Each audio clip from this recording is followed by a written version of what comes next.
स्वागत है आप सबका माइंड स्पेस चैनल पर। आज हम बात करने वाले हैं लेज़र फोकस के बारे में।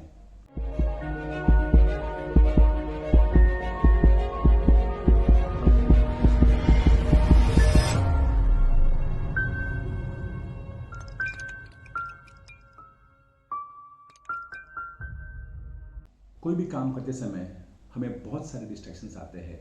व्हाट्सएप है, फेसबुक है, टीवी है, वाइफ है, हस्बैंड है, चिल्ड्रन है, ग्रैंड पेरेंट्स है। ये सब हमेशा हमें डिस्ट्रैक्ट करेंगे। मेरा एक दोस्त है जो गाना गाता है। हर टाइम जब वो गाना गाने आता है ना, तो उनकी वाइफ आके कुछ ना कुछ बीच में बोल के जाएगी, तो उसका पूरा वो गाना का रिकॉर्डिंग खराब हो जाता है। बार बार बोलने पर भी वो अनजाने में कुछ ना कुछ करेगी, जिसकी वजह से उसका गाना डिस्टर्ब हो जाएगा। तो इस तरह के डिस्ट्रैक्शंस आते ही रहते हैं हमारे ज़िंदगी में, और हम उसे टाल नहीं सकते।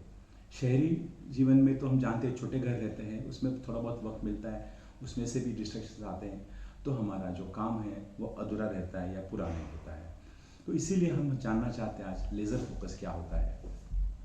लेज़र का मतलब अगर किसको मालूम नहीं उसका लॉन्ग फॉर्म, तो लेज़र का मतलब है light amplification by stimulated emissions of radiations. इसका मतलब होता है कि बहुत सारी किरणें, बहुत सारे लाइट की किरणें एक साथ जब हम लेके आते हैं एक पॉइंट पर, और वो पॉइंट से वो अगर उसको आगे छोड़ देते हैं, तो उसमें इतनी ताकत आती है कि वो स्टील को भी भेद कर जा सकता है। तो इसका मतलब ये होता है लेज़र फोकस के मायने में लेकर, जब हम हमारी पूरी एनर्जी एक ही कार्य पर डाल देते हैं, तो वो कार्य अच्छा तो होता ही है, वक्त से पहले होता है, बिना स्ट्रेस लिए होता है और अच्छा होता है। इसलिए हमें सीखना पड़ेगा कि क्या है लेज़र फोकस, कैसे करेंगे हम लेज़र फोकस अपने काम के लिए, अपनी पढ़ाई के लिए। बच्चों में आपको मालूम है कि जब भी पढ़ने लगते हैं तो उन्हें बाकी चीज़ें याद आने लगती हैं, जैसे फ्रेंड के साथ पिक्चर जाना है, या आइसक्रीम खाने जाना है कल, या गर्लफ्रेंड को मुझे ये बात करनी है। ये एग्जैक्टली पढ़ाई के समय ही आएगा आपके मन में, और फिर वापस हम पहले से शुरू कर देते हैं। या फिर कोई भी काम करते करते हमारे मन में हज़ार विचार आते हैं। काम पे रहेंगे तो घर के विचार रहेंगे, घर में रहेंगे तो काम के विचार रहेंगे, और ऐसा चलता रहता है। तो हम न यहाँ के न वहाँ के होकर डिफोकस हो जाते हैं और काम बराबर नहीं कर सकते। तो लेज़र फोकस के हिसाब से हमें अभी कुछ मेहनत करनी पड़ेगी, जिससे हम हमारा काम पूरा कर सकते हैं। इससे हमें ये भी पता चलता है कि हमारा कार्य का दर्जा जो है वो बेहतर हो गया है। फिर हमें कम वक्त में काम हो रहा है, जैसे मैंने कहा, कम एनर्जी लगेगी आपको।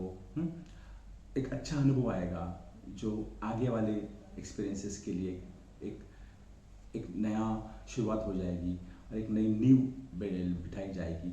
आपका जो सच्चा पोटेंशियल है उसका भी हमें पता चल जाता है कि अरे मैं तो ये सब कर सकता हूँ, अगर मैंने कॉन्सेंट्रेट किया तो जल्दी काम हो जाता है। वो करते करते हमें ये भी पता चलता है कि अरे ये तो नया तरीका है पढ़ने का, ये तो नया तरीका है काम करने का, तो इससे मुझे जल्दी फ़ायदा होगा। तो हम नए नए तरीके सीखने लगते हैं, टेंशन भी कम हो जाता है जैसे मैंने कहा, और हमारे प्राइड में, आत्मसम्मान में वृद्धि हो जाती है, ज़्यादा स्ट्रांग लगने लगता है और कॉन्फिडेंस बढ़ने लगता है।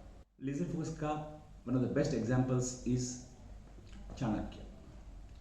चाणक्य गुरु थे, और उन्होंने अपना पूरा जीवन हमारे देश के लिए समर्पित किया था। सोते उठते बैठते जागते नहाते उठते बैठते सब का उन्हें देश का ख्याल था। वो 4 स्टेप्स आगे सोचते थे, ये होगा तो क्या होगा, वो होगा तो हर तरफ से वो सोचते थे, और उनका फोकस इतना स्ट्रांग था कि हर चीज़ के लिए, हर सिचुएशन के लिए वो हमेशा सजग और तैयार रहते थे। तो उसी के लिए वो चाणक्य है। ओके, भाई क्या क्या होता है, क्यों होता है ये सब? लेज़र फोकस नहीं होता है या फोकस ही नहीं होता है फॉर दैट मैटर, क्यों ऐसा होता है? अभी फॉर एग्जांपल फर्स्ट चीज़, सही मात्रा में नींद नहीं आना। हम जानते हैं पढ़ाई के लिए हम रात पर जागते रहते हैं, कॉफ़ी पीकर अपने आप को जगाते रहते, पढ़ते रहते, रेस्ट नहीं मिलती हमें। अगर स्लीप कम हो गई तो हमारे थॉट्स डिस्कनेक्ट हो जाते हैं, मेमोरी कम हो जाती है, और मेमोरी कम होती है फिर जो, अगर कुछ ही घंटे स्लीप ली है आपने, तो आपका ग्रास्पिंग, आपका रिकॉल अपने आप कम हो जाएगा, जिसकी वजह से आपको कम मार्क्स आएंगे या आपका काम सही से नहीं होगा। यूजुअली हमें 7 से लेकर 9 घंटे तक की नींद की ज़रूरत है, बहुत इंपॉर्टेंट है ये। और अगर वो नहीं मिलती है तो अच्छी बात नहीं है। जो लोग 3 या 4 ही घंटा लेते हैं, रीजंस बहुत है, नेटफ्लिक्स है, चैटिंग है और जो बाकी के डिस्ट्रैक्शंस है, 3-4 घंटे 12-1-2 बजे सो जाएंगे और सुबह वापस उठना ही है, तो उसके हिसाब से क्या होता है कि हमारे ब्रेन के अंदर सोने के बाद रिपेयरिंग चालू हो जाता है। 12 बजे से लेकर 4-5 बजे तक हमारे ब्रेन का पूरा रिपेयरिंग होके रिफ्रेश करके ब्रेन वापस दूसरे दिन के लिए रेडी हो जाता है। आप 1:30-2 बजे सोते हैं तो 2 घंटा रिपेयरिंग मिलता है सिर्फ, तो बाकी का बैकलॉग दूसरे दिन के लिए जाता है। It goes on and on and on, बहुत सारा बैकलॉग रहता है और उससे हमारे फोकस में, कंसंट्रेशन में फ़र्क पड़ता है, कार्य में फ़र्क पड़ता है और जैसा चाहिए वैसा काम नहीं होता, जैसा चाहिए वैसी पढ़ाई नहीं होती। तो इसके हिसाब से हमें 6 से 8 घंटा तक, या यूँ समझो कि 7 से 9 घंटा तक नींद मिलनी ही चाहिए। दूसरी चीज़ है मेडिटेशन। सब लोग बोलते हैं मेडिटेशन करो, मेडिटेशन करना वगैरह वगैरह, लेकिन बहुत से लोगों को पता ही नहीं रहता क्या करना है मेडिटेशन में। मुझे थॉट्स आते हैं वगैरह वगैरह, बहुत सारी चीज़ें उसमें आ जाती है। लेकिन सिंपल मेडिटेशन, इंटरनेट पे अभी बहुत कुछ अवेलेबल है मेडिटेशन के बारे में, तो अगर सिंपल मेडिटेशन भी आप 2-5 मिनट के लिए रोज़ करते हैं तो भी कमाल का फ़र्क आ जाएगा आपके फोकस में, आपके कंसंट्रेशन में। तीसरी बात है ABC टेक्निक। इसको हम बोलते हैं awareness, breathing and thoughts. Awareness मतलब जागरूकता। हमें फोकस करना पड़ेगा कि हमें इस बात पर फोकस करना, बाकी चीज़ों को बाजू में रखना पड़ेगा। फिर डीप ब्रीथ लेने पर कोई भी कार्य करते समय हम बोलते हैं चलो कार्य करते and we take deep breath. तो डीप ब्रीथ लेना नेचुरल है और वो ब्रेन को ज़्यादा ऑक्सीजन सप्लाई करता है, जिससे हमारा कॉन्सेंट्रेशन बढ़ जाता है, हमारे फोकस बढ़ जाता है। और लास्टली चूज थॉटफुली। सोच पर बराबर से ध्यान दो कि मैं क्या सोच रहा हूँ, क्या नहीं सोच रहा हूँ, कैसे करूँ, कैसे नहीं करूँ। उसको कॉन्शियसली अगर करते हैं तो भी आपका बाकी का चीज़ें बाजू में हटकर आपका फोकस बढ़ जाता है। फिर दूसरी बात है सही माहौल होना चाहिए हमारे पास। फॉर एग्जांपल म्यूज़िक सुनने से भी लेज़र फोकस बढ़ता है। जो गाते हैं या म्यूज़िक के फील्ड में हैं उनका फोकस बहुत अच्छा होता है। क्योंकि उन्हें ध्यान देना पड़ता है कि सुर लग रहा है कि नहीं बराबर, म्यूज़िक कब ख़त्म हो रहा है, कौन सा ताल चल रहा है, कहाँ पर म्यूज़िक पिकअप करना है, ये सारी चीज़ें उनको फोकस करनी पड़ती है और उसके हिसाब से वो फोकस करके ही सही वक्त पर सही चीज़ उठाकर गाने को सही ताल में, सही लय में गाकर वो पूरा कर देते हैं। तो इसी को फोकस बोलते हैं। तो गाना सुनने से और गाने से, अच्छा गाना गाने से फोकस बढ़ेगा, आपका कंसंट्रेशन एबिलिटी बढ़ेगा, अटेंशन बढ़ जाता है, कंसंट्रेशन बढ़ जाता है। फिर हमारे घर के माहौल अगर गुनगुना हो, जैसा वार्म हो वेदर, तो उसमें भी फोकस और कंसंट्रेशन बढ़ने का चांसेस बढ़ जाता है। तो हमें ऐसे माहौल में रहने की कोशिश करनी चाहिए। बहुत ठंडा AC के अंदर बोलो या ज़रूरत से ज़्यादा गर्मी के अंदर भी फोकस चला जाता है। इसके बाद छोटे छोटे ब्रेक्स लेना। 8-8 घंटा लोग काम करते हैं, हम समझते हैं, और उसके अंदर कंटिन्यूस काम करना मुश्किल हो जाता है। हमारा ब्रेन 45 मिनट से 1 आवर तक अच्छा से फोकस कर सकता है, उसके बाद फोकस कम होता है, कॉन्सेंट्रेशन कम होता है। तो बीच बीच में अगर आप 40 या 45 सेकेंड्स का ब्रेक लेते हैं तो भी बहुत बड़ी बात हो जाती है। तो इसके अंदर आप क्या कर सकते हैं, अगर खिड़की है और ऊंचाई पर है आप, तो खुले आसमान को देखने की कोशिश कीजिए, उससे काफ़ी कुछ रिलैक्सेशन हो जाता है। नीला आसमान हमेशा रिलैक्सेशन करा देता है हमारा। उसके बाद हम प्लांट्स को देख सकते हैं, जो प्लांट्स लगाए हुए हैं उनको गौर से निहार सकते हैं। कितनी बार हम सुबह पंछियों की चू चू सुनते हैं? नहीं। कितनी बार आपने कोई गुलाब को प्यार से देखकर उसको अप्रिशिएट किया है? नहीं किया है। हमें इसके लिए टाइम ही नहीं मिलता है। कितनी बार हम फिशेस को देखते हैं जो घर के अंदर जो रखे रहते हैं, फिश, लाइव फिशेस, एक्वेरियम जैसा, तो उसको भी हम देख के बात करते हैं बहुत बार, तो उससे भी बहुत अच्छा लगता है, उससे भी फोकस कॉन्सेंट्रेशन बढ़ सकता है। लेकिन ये सब के लिए हमारे पास इतना टाइम नहीं मिलता है। लेकिन छोटी बातें हैं, ये अगर आप अपने रूटीन लाइफ में डाल देते हैं तो आपका फोकस और कंसंट्रेशन अच्छा रह सकता है। उसके बाद राइट क्लोथ्स। आप शैबी क्लोथ्स पहनिए और आप कलरफुल, नाइस, रिच क्लोथ्स पहनिए। तो रिच क्लोथ्स पहनने से अपने आप को अच्छा लगता है, उससे फोकस ऑब्वियसली बढ़ता है। फिर एक्सरसाइज करना ज़रूरी है। एक्सरसाइज, कार्डियो जो जिसे हम बोलते हैं, चलना, या तो खुले मैदान में या कार्डियो मशीन के ऊपर चलने से भी माइंड के लिए बहुत अच्छा रहता है वो। और उससे फोकस और कंसंट्रेशन बढ़ता है, उससे पॉजिटिव केमिकल शरीर में आते हैं, जिससे हमारा स्ट्रेस भी कम हो जाता है। इसलिए हर इंसान में भले 15 मिनट, लेकिन थोड़ी एक्सरसाइज तो करनी ही चाहिए मेरे ख्याल से। फिर अगर शरीर का पानी 2% भी कम हो जाता है, 2%, तो भी हमें फोकसिंग में प्रॉब्लम आ सकता है। इसलिए हाइड्रेटेड रहना बहुत ज़रूरी है, बार बार पानी पीना ज़रूरी है, तब जाके हमारा फोकस और कंसंट्रेशन अच्छा रहता है।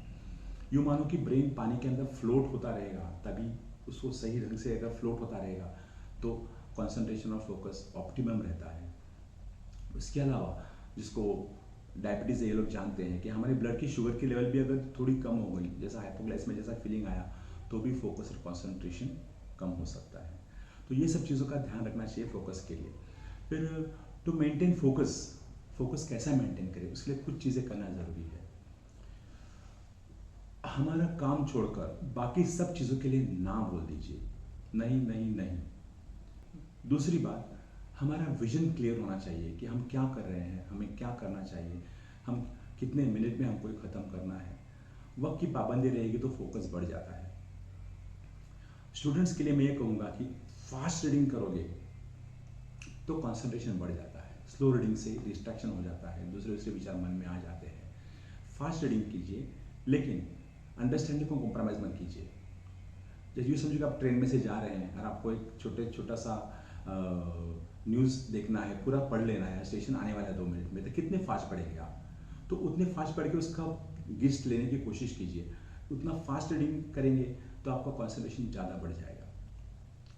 और read groups of words together that will form a logical unit. जैसे शब्दों को एक साथ यूज़ कीजिए। आप जब मेरी बातें सुनते तो मैं एक एक शब्द नहीं सुनते, आप कंसेप्ट को समझने की कोशिश करते हैं। जैसा मैं कहूँगा, India is my country, all Indians are my brothers and sisters, उससे अच्छा India is my country, all Indians are brothers and sisters, I love my country and etcetera. तो ग्रुप्स ऑफ वर्ड्स टुगेदर देंगे तो meaning ज़्यादा अच्छे से समझ में आता है। हाँ, तो मैंने कहा कि एक्शन प्लान होना चाहिए।